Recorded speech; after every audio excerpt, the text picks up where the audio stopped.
everyone, how are you feeling today? LRS everyone here coming at you with a BLS Invoked deck profile. So, yeah, it's about time we should update this deck because it's been more than half a year, so I felt like, why not? Like, it's been more than half a year and it's one of my favorite decks, so I felt to myself like, why not show you the little things that have changed with the deck as well as explain my card choices. But before we begin, one little question.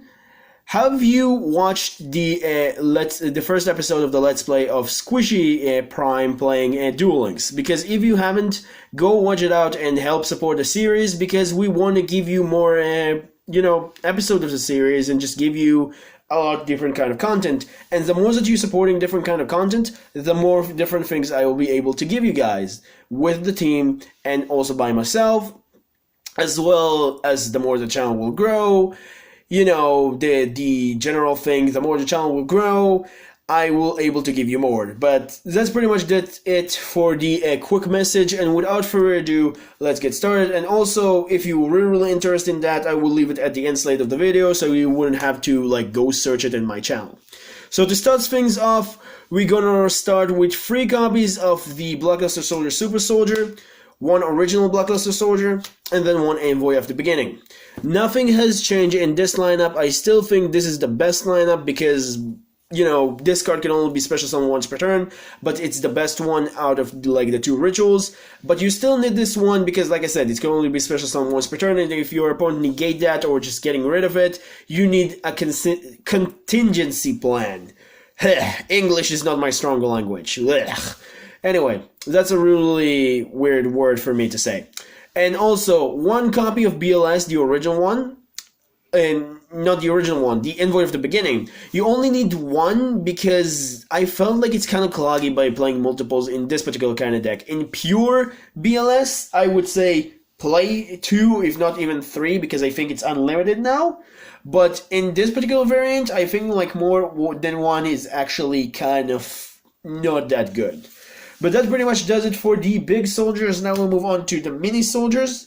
So first off, you want to play triple copies of Beginning's Night and then triple copies of Evening Twilight Night. Now you want to play 3 and 3 because those are the 2 most important ones and they're really useful for your best ritual spell for the the super soldier and any BLS ritual monster anyway. Those 2 guys are really cool because they're giving your BLS an effect, as well the first effect stacks, which is really nice for if you're using both of them, and then they also have a secondary effect for each of them, as well as they have the effect when they're in the graveyard and getting banished. This one search a ritual monster, and this one search a ritual spell. Really cool. And that's pretty much the only mini soldiers I'm running. I'm not running Envoy of Chaos because it's a really cool card, but it's in this particular deck, it's actually kind of cloggy. So I felt like I don't want to run it, and even though I like it, I just feel it's kind of cloggy. And then for the last, you could say, what you call Twilight support, I would run 2 copies of Black Dragon, whatever his name is, and White Dragon, Wormbuster, I believe that's how it's pronounced.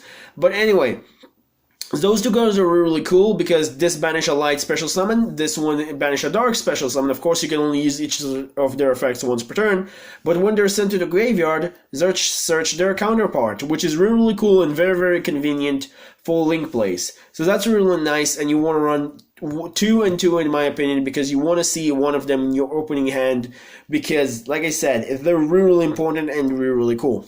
And then, of course, the last monster you want in the deck is 3 copies of Alistair the Invoker, because this is pretty much what the deck is all built around, because I said it's a BLS Invoked, so you want to run triple copies of Alistair.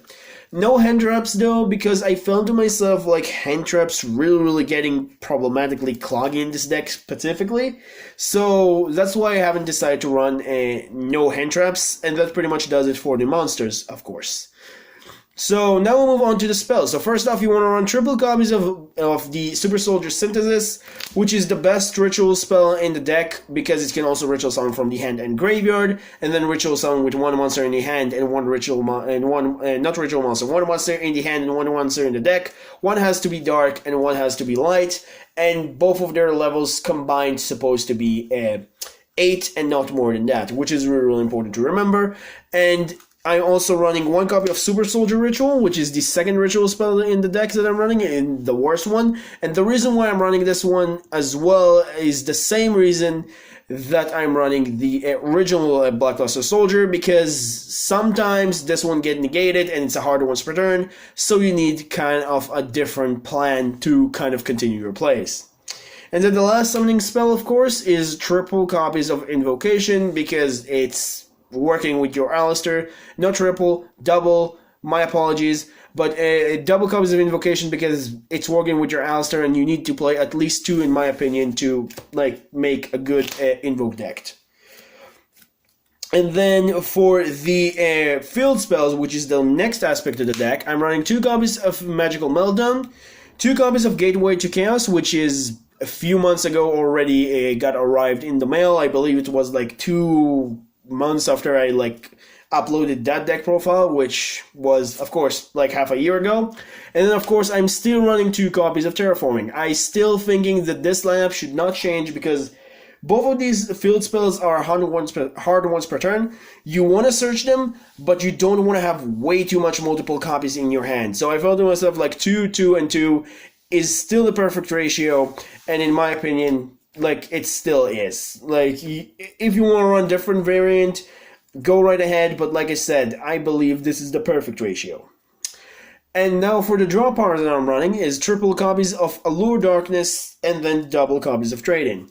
Now, double copies of Trade-In, I want to explain why, because the double copies of Trade-In and not 3, because, well, I'm only running 5 monsters, but I also have the field spell which is searching them, as well as the Terraforming which is searching the field spell. But I felt like 3 copies of Trade-In, even though I'm running like overall 9 targets, of course with like what I explained earlier, I felt like this card is actually kind of cloggy in multiples. Like, I don't know why it's actually came cloggy. I don't know why. But if you guys want to playtest it with 3, I would highly recommend to playtest it. I just didn't have the time, and this is the update that I have after like playtesting it for a while and just changing a little bit of things to just be really relevant for the ban list. And the other card I'm running at 3, which is Allure Darkness, I'm running that instead of the Spellbook engine, just because I believe that the Spellbook engine is really good, is giving you a +1, but it's not working with all of your monsters except from Alistair.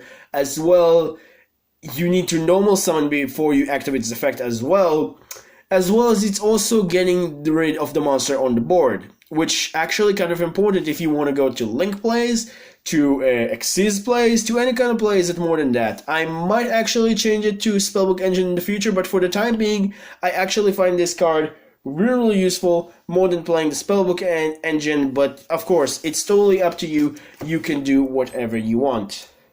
And then for the rest of the spells, I'm running 1 Reinforcer of the Army to search your mini soldiers, 2 copies of Instant Fusion because you can special summon your Raijin and Kaliga from your extra deck and give you like more extra deck fodder to links, to Xyz, to whatever you need. 1 copy of Monster Reborn because you can use it to revive one of your monsters that you need. And then 1 copy of Raigeki because it's freaking Raigeki and sometimes you need a board wipe. And that pretty much does it for the main deck. Now we'll move on to the extra deck. First off, for the extra deck, you want to run 1 copy of Kaliga and 1 copy of Raijin because they're instant fusion targets. And they're really cool because you can use them really easily if you have another extra deck monster on the board to bring out Elysian, which is really nice. 1 copy, actually not 1 copy, 2 copies of Mekaba, what I'm talking about. 2 copies of Mekaba because the most important one. 1 copy of Magnalacia because it's Magnalacia. 1 copy of Picatrio because it's really helping for 40k and you can use your opponent's Ash Blossom to your advantage. And then 1 copy of a Cocytus because you sometimes actually need this card because sometimes you open like badly and you can bring out Abyss Dweller, activate its effect even though not getting any benefit from it, but just getting in like a defensive monster you can sit on it on the board because sometimes you open up really badly in this deck. And it can also happen in pure builds of BLS. So like this is kind of like helping you kind of sit defensively if you need to. And that pretty much does it for the Invoked lineup. Now we'll move on to the rest of the extra decks. So first off, let's go for the Link monsters, which are Underclock Taker, because it's really, really good with the with the BLS for OTKs.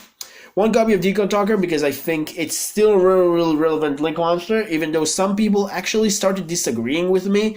I still think it's a really relevant Link monster and just really, really good for this deck because we don't have anything else that I think can work in here yet. One copy of Abyss Dweller because I already explained why. One copy of Castell because spinning and just really, really good for Raijin if you need to.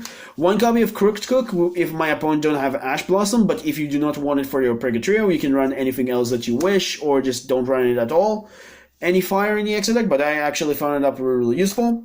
And then one copy of Utopia, and one copy of Utopia the Lightning, because I finally have Utopia the Lightning, so why not use it? And that pretty much does it for the deck profile update. So yeah, that's pretty much it for that. Hope you guys enjoyed. Don't forget to like, subscribe, help Squishy Prime support his series. And I'll see you guys in the next episode. Well, actually, deck profile, not episode. Of course, his series is an episode. Doesn't really matter. I got a little bit of confused. But anyway, see you guys next time. And remember, creativity is the key in this game. Have a good day, guys, and stay safe.